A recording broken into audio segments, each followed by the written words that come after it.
ইঁচড়ের সিজনে ইঁচড় চিংড়ি তো আমরা প্রায়ই সবাই খেয়ে থাকি, তবে ইঁচড়ের কোপ্তা বানিয়ে খেয়েছো এরকমভাবে কখনো? নমস্কার, আমি রাজশ্রী। আমার ইউটিউব চ্যানেলে তোমাদের সবাইকে স্বাগত জানাই। এখানে আমি আর আমার মা বিভিন্ন রকমের রান্না করি আর তোমাদের সাথে শেয়ার করি। আজ তোমাদের দেখাবো ইঁচড়ের কোপ্তা রেসিপি। ইঁচড়ের কোপ্তা বানানোর জন্য প্রথমে মা ইঁচড়গুলোকে সেদ্ধ করে নিয়েছে। সেদ্ধ করে ঠান্ডা করে একটা প্লেটে নিয়েছে।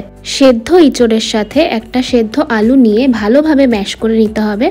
তারপর তার উপর একে একে স্বাদ মতো নুন, 1 চামচ চালের গুঁড়ো, 1 চামচ বেসন, নারকেল কোড়া, চপড কাজু কিশমিশ, হলুদ গুঁড়ো, ধনে গুঁড়ো, লঙ্কা গুঁড়ো আর জিরে গুঁড়ো দিয়ে ভালোভাবে মাখিয়ে নিতে হবে। মাখার সময় যদি মনে হয় আরও একটু টাইট করা প্রয়োজন, তাহলে আরও একটু চালের গুঁড়ো বা বেসন দেওয়া যেতে পারে। লাস্টে এখানে গরম মশলা গুঁড়ো দেওয়া হচ্ছে, দিয়ে আবারও ভালো করে মেখে নেওয়া হচ্ছে। মাখা হয়ে গেলে হাতে একটু তেল মাখিয়ে কোপ্তাগুলোকে আকৃতি দিতে হবে। যেরকম শেপের তোমরা পছন্দ করো সেরকম বানালেই হবে, এর কোনো নির্দিষ্ট আকৃতি নেই। এই যে যেমন এরকম মা লম্বা বানাচ্ছে এরকম ধরনেরও বানানো যায়, আবার রসমালাইগুলো যেমন চ্যাপটা গোল মতো হয় ওরকমভাবেও বানানো যায়। কোপ্তাগুলো এক এক করে বানিয়ে নিয়ে একটা প্লেটে রাখতে হবে। তারপর কড়াইতে তেল গরম করতে দিতে হবে।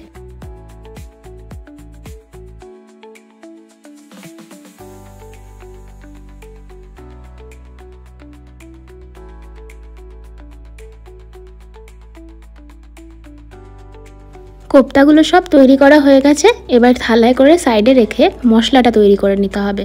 তার জন্য একটা মিক্সিতে টমেটো, আদা, কাঁচা লঙ্কা, কাজু, নারকেল কোড়া, খানিকটা জল ও টক দই দিয়ে ভালোভাবে পেস্ট তৈরি করে নিতে হবে।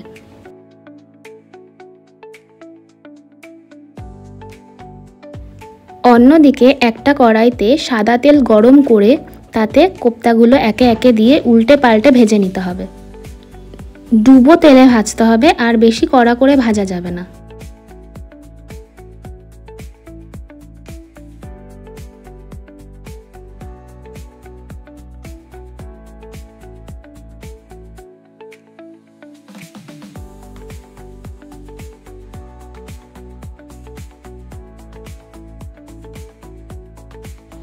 কোপ্তাগুলো ভাজা হয়ে গেছে, এবার তেল ছেঁকে তুলে আলাদা করে রাখতে হবে।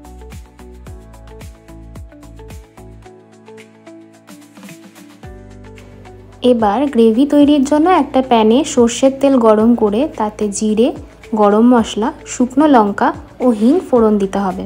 ফোড়নটা দেওয়া হয়ে গেলে তাতে পেস্ট করে রাখা যে মশলাটা তৈরি করা হয়েছিল সেটা ঢেলে দিতে হবে।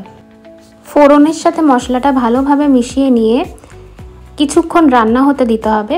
এখানে মিক্সিতে যতটা লেগেছিল সেটাও দিয়ে দেওয়া হলো। কিছুক্ষণ রান্না হওয়ার পর এতে একে একে গুঁড়ো মশলাগুলো দিতে হবে।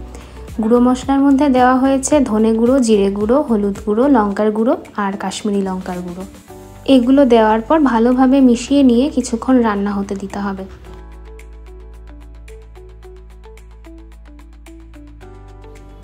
স্বাদ মতো নুন দিয়ে গ্রেভিটাকে আরও কষাতে হবে যতক্ষণ না পর্যন্ত তেল বেরিয়ে আসছে। এখানে দেখো গ্রেভিটা অনেকটা শুকনো হয়ে এসেছে ও তেল ছেড়ে এসেছে। এই পর্যায়ে এতে গরম জল দিতে হবে। একটু একটু করে গরম জল দিয়ে ভালোভাবে রান্না করতে হবে। এই পর্যায়ে গ্যাসের ফ্লেমটা হাইতে রাখতে হবে। এবার এখানে স্বাদ মতো চিনি দেওয়া হলো। চিনিটা দিলে টেস্টটা ভালো হয়। আর এখানে দুধের মালাইটা ফেটিয়ে নেওয়া হচ্ছে। সর আর কিছুটা দুধ নিয়ে ভালো করে ফেটিয়ে নেওয়া হচ্ছে। আর এখানে ভেজে রাখা কোপ্তাগুলো সব গ্রেভির মধ্যে দিয়ে দেওয়া হলো, সাথে ওপর থেকে মালাইটাও দিয়ে দেওয়া হলো। মালাইওয়ালা দুধের মিক্সচারটা ভালোভাবে গ্রেভির সাথে মিশিয়ে নিতে হবে, আর ওপর থেকে কিছুটা ঘি ছড়িয়ে দিতে হবে। ঘিটা বেশি দিলেও চলে। মা এখানে 2 চামচ মতো ঘি দিয়েছে, আর ওপর থেকে গরম মশলার গুঁড়ো ছড়িয়ে দিয়েছে। এবার গ্যাসের ফ্লেমটা অফ করে 3-4 মিনিটের মতো ঢেকে রাখতে হবে, তাহলেই রেডি ইঁচড়ের কোপ্তা। তাহলে বলো রেসিপিটা কেমন লাগলো? আমাদের তো এটা খেতে দারুণ লাগে। তোমরা একবার বানিয়ে দেখো, তোমাদেরও সত্যিই খুব ভালো লাগবে। আমার ইঁচড়ের চিংড়ি দিয়ে যে রেসিপিটা হয় সেটার থেকে এটা বেশি ভালো লাগে খেতে। ভিডিওটা যদি ভালো লেগে থাকে তাহলে লাইক, কমেন্ট আর শেয়ার করতে ভুলো না কিন্তু। আর যদি এরকম আরও ভিডিও ফিউচারে দেখতে চাও তাহলে অবশ্যই সাবস্ক্রাইব করে দিও আমার চ্যানেলটা। সাবস্ক্রিপশানটা তো তোমাদের জন্য ফ্রি, কিন্তু এটা আমার কাছে অনেক দামি। ভিডিওটা ভালো লাগলে পাশে থেকো, আর যদি রেসিপিটা ট্রাই করে থাকো তাহলে কমেন্টে জানিও কেমন লাগলো তোমাদের। আজকের মতো এটুকুনি, পরের ভিডিওতে আবার কথা হবে। ততদিন ভালো থেকো, সুস্থ থেকো আর সুস্বাদু খাবার খেও। বাই।